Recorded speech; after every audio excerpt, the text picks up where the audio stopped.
Oh, sheet. Honey, chill. It's just laundry. Not that. I'm talking about these Arm & Hammer Power Sheets. All the power of Arm & Hammer laundry detergent in a convenient tossable sheet. Oh, sheet. That's what I'm saying. And Arm & Hammer Power Sheets deliver an effective clean at a great price. Think of all the laundry we'll do. And all the money we'll save. Oh, sheet. Arm & Hammer, more power to you. Today on CityCast Philly, Councilmember Kendra Brooks broke a century-long tradition back in 2019 when she was elected to a city council at-large seat, not as a Democrat or a Republican, but as a member of the Progressive Working Families Party. When we visited her office in City Hall, I was immediately struck by the posters of notable Black revolutionary women around her office: Assata Shakur, Harriet Tubman, Shirley Chisholm. It's Wednesday, February 19th.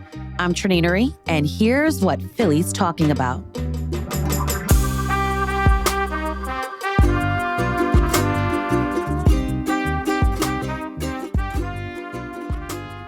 Let's start off with the big news. The Eagles won the Super Bowl. There was this big parade.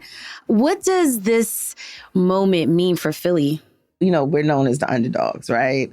And for us to be on top, I think it's a song, Hate It or Love It, the underdogs on top. Like, this is like so much joy and excitement around the city. This is something we've looked forward to, you know, a lifetime. Like I said, 2 Super Bowls in one lifetime is a big deal for Philly.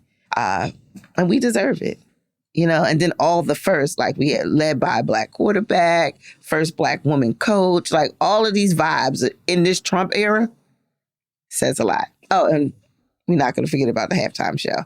So all of the things, all of those things excite me. An amazing parade to celebrate our city, like this major win. And we need this joy at the moment. I like the joy behind the Super Bowl win, the joy that Philly fans bring to all our teams, you know, and having the ability to celebrate each other is a great feeling. Tell me about some of the artwork in your office today. Oh, sure. So, you know, we came into office during COVID. So it took me a while before I got my office together. And I was like, I'm not really that excited about decorating this office. And then I thought about the things that brought me joy. So, you know, I'm big on like ancestors looking over me. And I said, if I was going to have someone looking over me, who would it be? So, you know, Ella Baker, strong heroes, don't need strong leaders. You know, Harriet Tubman, like led hundreds of people to freedom. With the disability on her own, you know, being a soldier, not getting recognized, just exemplifying what it means to be a Black woman. I think who else I had back here? Shirley Chisholm, 1972, which is the year I was born, ran as an independent for president, which was huge. Who else I had back here? Assata, another, you know, hero of mine, fought for the rights of folks in general. And then I had my Angela Davis poster. I put it over there because I got a cool one. She has a cigarette in her mouth, and I figured that's not the one I should have in my Zoom call. So those are my Sheroes. Those are the folks that bring me joy, besides like my grandmother and my aunts who have paved the way. So when people ask me who are my political heroes, of course I'm going to the revolutionaries, like the folks who paved the way for me to be here, whether they were a part of social justice movements, whether they were the first to run for a political office, or just unapologetically fighting for their people, regardless what, even when it's hard, even when you're ostracized, even when, you know, people doubt or didn't think you were supposed to be here. Every time I think about redesigning my office and people's like, you should do this, I was like, it's something about having these women with me in the space brings me a lot of joy. You were talking about the first, and you are the first non-Democratic, non-Republican to win a council at-large seat in 100 years. So you're making your own sort of history here. What is the Working Families Party, and is it growing here in Philly? Yeah, so Working Families Party is a political party that fights for the multiracial working class. We started in New York City. We have expanded around the country. We have Working Families Party chapters all over the country. Right now, Pennsylvania is our largest. The win for myself and then Nicholas O'Rourke under the Working Families line, removing 2 Republican seats from Philadelphia City Council has really helped us make our mark here in Pennsylvania. We also endorse Democrats. So sometimes people forget that. So we have Working Family Party endorsed Democrats throughout the country, and several here in Pennsylvania and in City Council, and within the State House. So we're growing. We're made up of service sectors unions, community-based organizations, and just citizens. And we believe in, fighting for the rights of working class folks. They asked me to do this thing that's never been done before. Were you nervous? Yeah, I didn't think I was going to win. When, someone's like, yeah, we want you to run as a third. First of all, they said run for office. I was like, why would I do that? Keep in mind, I was a community organizer. I taught restorative justice around the country. As a small business owner, that was my life. But then I thought, if not me, then who? Right? I have a story to tell. I come from impacted communities. I've been politically engaged most of my adult life. Why not? Why not try something different? So I took on the charge. We ran. I won my first run, making me the first. Then I was like, oh, now I have to do this job. This has never been done before in this way. Mm-hmm. A lot of folks in government come under a political regime or a party structure. Literally, we had to build Working Families Party Pennsylvania from scratch. So is that what excites you about it? Exciting is a word. I don't know if that's what it is. I'm still terrified every day. We're building something that never happened before. However, we know that I know that people need this. This is the time. When I was elected back in 2019, it was the time. Fast forward now, the time is even more so than ever. Folks need politicians that are courageous, bold, and willing to fight for them, not maintaining the status quo, not kind of kowtowing to corporations and billionaires. They need elected officials that are for the people, by the people. And that's me. I am unapologetic. Like, I know who got me elected. My 85,000 votes came from people that looked for my name on a ballot and selected me. There's a sense of responsibility with that. It's not like you go and pick one button and just go down the line. You had to look for me. And I take that responsibility seriously. Like those 85,000 Philadelphians that thought I should have this seat, I owe it to them to listen. I owe it to them to keep their interests first. So yeah, that's a lot of responsibility. Keep in mind, we have 1.5 million people in the city of Philadelphia, give or take. Huge responsibility. Even though 85,000 voted for me, I have a responsibility for this entire city and continue to hear the voices of my constituents. And when I'm no longer fighting for the people and I feel like my impact is not able to make a difference, it's time for me to move on to something else. Let's go back to that word that you mentioned, being courageous. And you took like a huge step not too long ago. You were one of few council members who voted against the 76ers proposal to build an arena in Center City. Do you feel like you accomplished what you needed to do? I believe that I listened to the people. I helped the people organize. I come from organizing backgrounds. I believe that we made a statement that we always chant when we fight, we win. But this was fighting in action, realizing we were uphill battle, whether it was, protecting the folks in Chinatown, whether it was looking at this as a working class issue. If we're not listening to the folks that live in the community, work in the community, play in the community about what they want, then what are we doing? When we had the hearings, most of our answers never were answered. Our questions were never answered, like to this day. Like, what were some of your questions? Were there other plans for Market East besides the stadium? I don't think we ever got an answer for that. We had a lot of questions around SEPTA that were kind of left at, like, who's paying for it? When SEPTA was already experienced financial shortfalls, who was going to pay for the renovations, not just of Market East, but if we're saying this is a computer station, it's a whole underground system that's shut down currently because SEPTA doesn't have the money to upgrade it. So who's taking care of that? Like, make it make sense. How much city money is going to be applied to this project? They kept saying none. No, not city money, taxpayer dollars. Just to be clear, taxpayer dollars come from the city, state, and federal government, not just the city of Philadelphia. They could never answer how much taxpayer dollars were going to be spent on this project. And I feel like if we're going to make such a huge investment, we need to have all the information up front in order to make a good decision. For me, I was a no from the beginning because I just didn't think it was a good idea. I don't think that what we need right here in Marquette is another stadium. I think we need access for quality, affordable housing in our city. We know that we're struggling, we're lagging behind on housing in general, but quality, affordable housing is something that we need. And that wasn't really discussed enough as a part of this deal. It was just like, build a stadium and they will come. I still support my decision to be no from the beginning. If I had to do it again, I would still be a no. More with Councilmember Brooks after the break.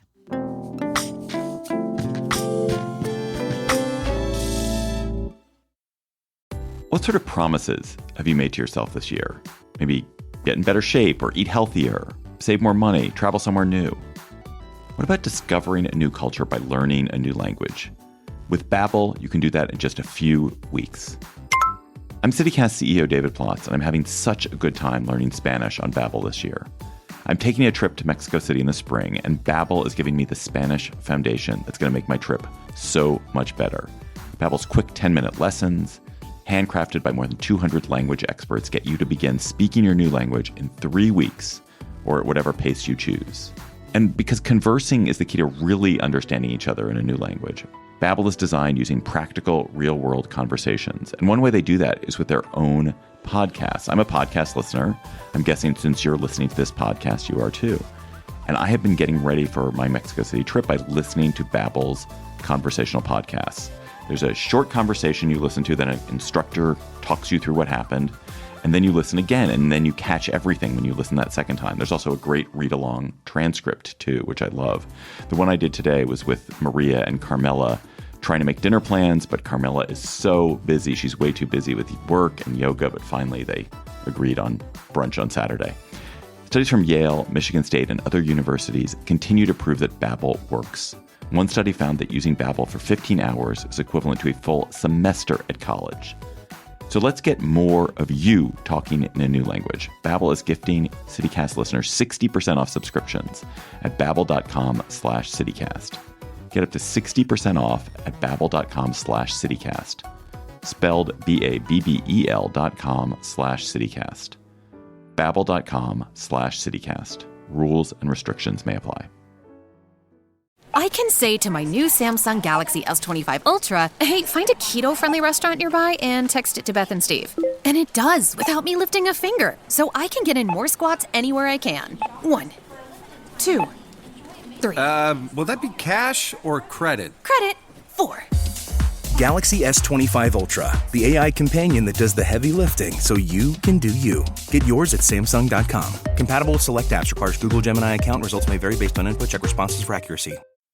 In the Market East area is the old roundhouse that used to be the Philadelphia police station. There's been talks around the city that should be transformed into some form of housing. Do you agree? Do you not agree? So that was, once we started in negotiations around community benefits agreement, some of those things came up as part of the conversation. Like, how can we use existing city-owned property and renovate it into something else? We just need to come up with a plan. I think that nothing is off the table. You know, the Metropolitan, I think is the name of the apartment complex across from the Roundhouse, used to be a hospital. A developer came, redid it, and now it's luxury housing. I don't see why we couldn't do something similar or just a project around the Roundhouse. The former police station is back over there. There are a couple properties that the city owns that we could focus on making sure we have quality housing. And we still need a plan for Market East. Like, we understand that it's bigger than just the fashion district, that the current idea or ideology around malls is failing everywhere. You can travel anywhere in the country and malls are closing.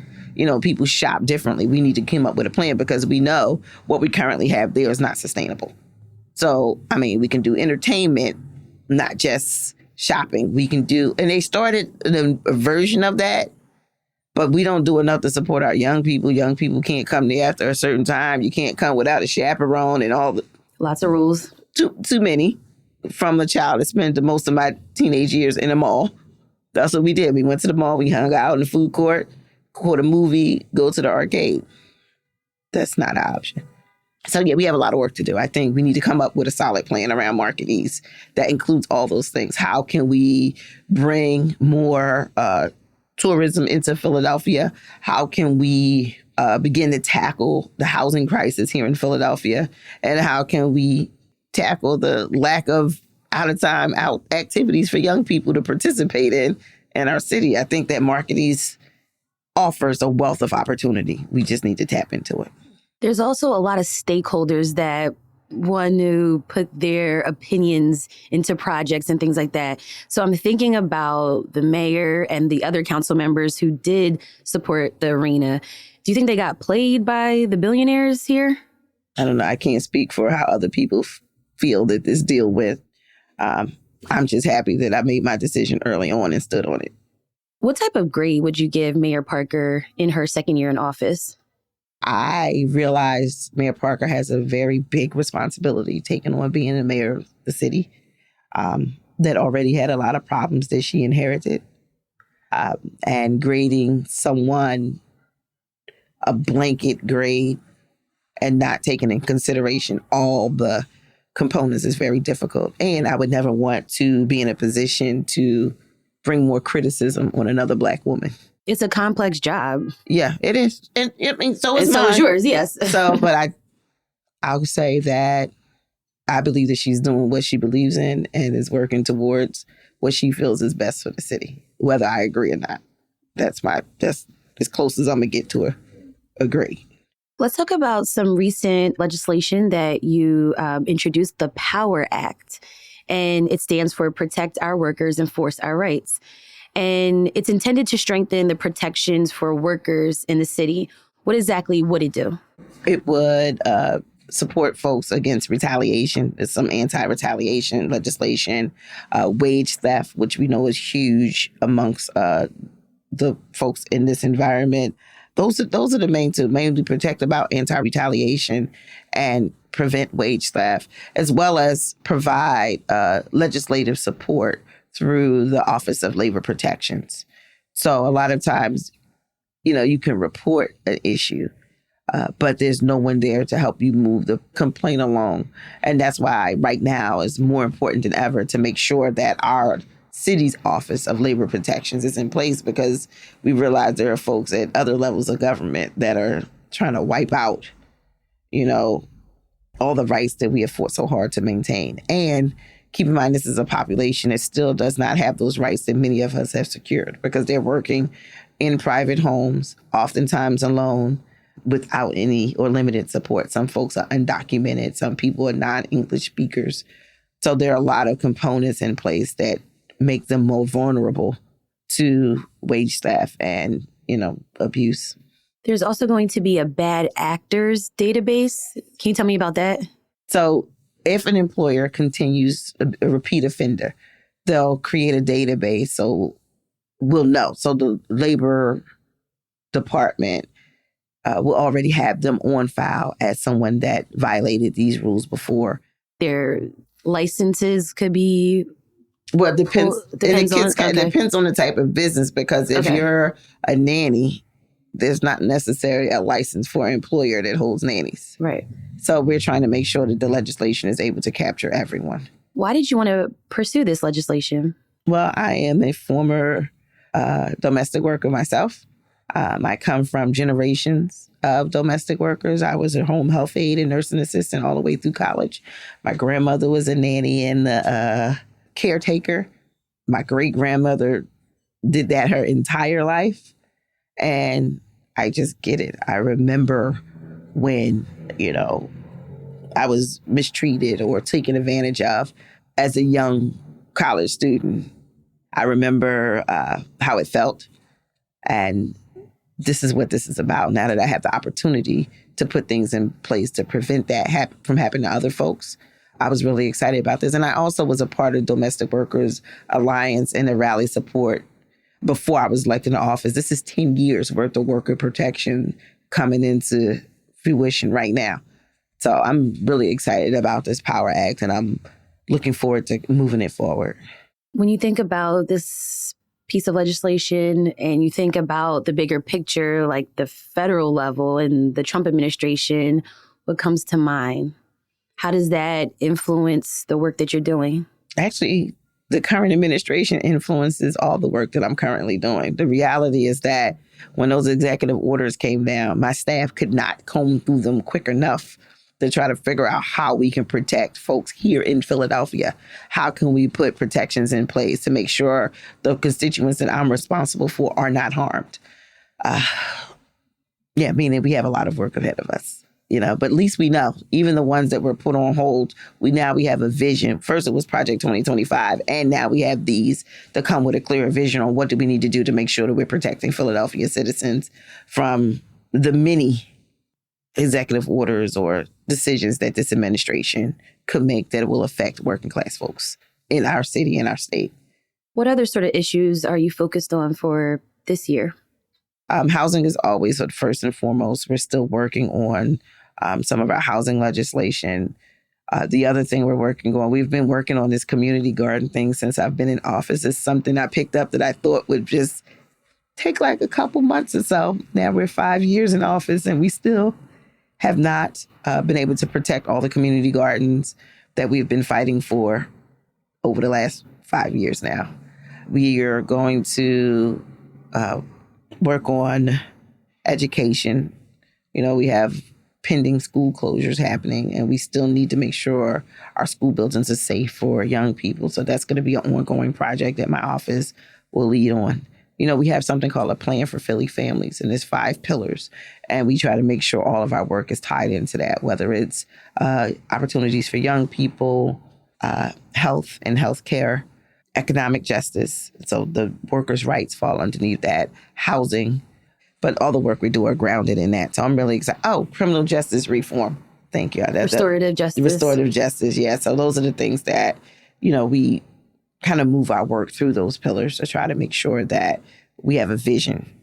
So our vision is to stay within those pillars. However, that doesn't limit us from getting involved in things in real time. And that's why it's so important that we get in front of what the administration is doing, because then we can kind of predict is probably not the good word, but kind of prepare ourselves for upcoming legal challenges that we can anticipate from the federal government. Before I let you go, tell me about this beautiful orange color that you're wearing. So today, I think this month is Teen Violence Awareness Month. So our youth commission, led by Shania Bennett, asked us to wear orange in support of youth violence. So I'm in support as a girl mom, and teenagers and young adults. I think it's important that we support the efforts that our young folks are leading and make sure that they know that, adults have their back. Thank you so much for your time, Councilmember Brooks. Thank you for having me.